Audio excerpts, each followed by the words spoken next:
Oh, really sad. We're starting to get the first ones of these, and Harold Lim from Nerf Singapore, he posted that he got the first one, and there are, well, one or two small flaws. One of which is once you go past about 16K with this, it doesn't prime very well at all. And I had told everybody about this problem, that this might be a problem.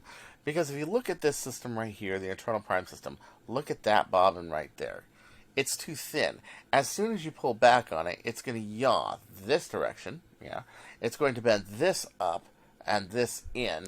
And it's going to make it so, yeah, it's going to be wanky. Right. It's going to be all janky. So when I did mine, I did an internal prime system once. For a long shot, and I did it on SolidWorks.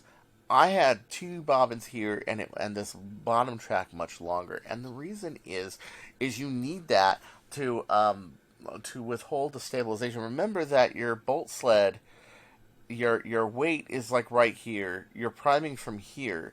And so you're going to have this little bit of a twist motion that you have to be able to counteract. Not just where the sled is, but also where the prime is, where your force is. Because your force is coming from way down here. You're now moving it way up here. And it's now priming back as so. Is this fixable? Well, it depends on how much room in the shell. And to be honest with you, I saw Harold Lim's painted. He painted it pink. You know what? When you paint it, it actually doesn't look bad. It looks really cool, actually. I like the look of it. It's very solid looking. It can take long barrels. Will I get one? Probably not. I'm actually very happy with my Zeus. But, yeah, I feel kind of bad because you know that Worker spent a bunch of money on this to get this right.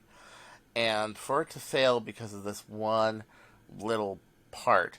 Now, of course, somebody can always just make a shotgun grip and make it external rails. But who wants to do that? Honestly, who wants to do that? I mean, this just needs to be improved.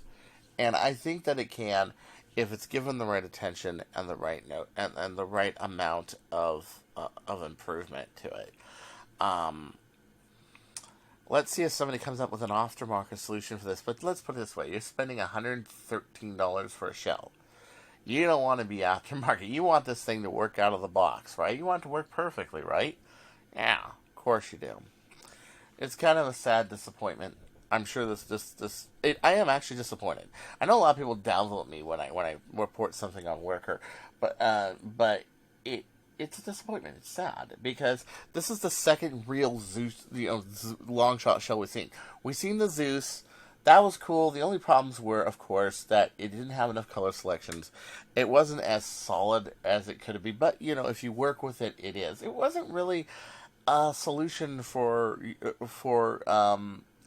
aftermarketers who don't really know what they're doing.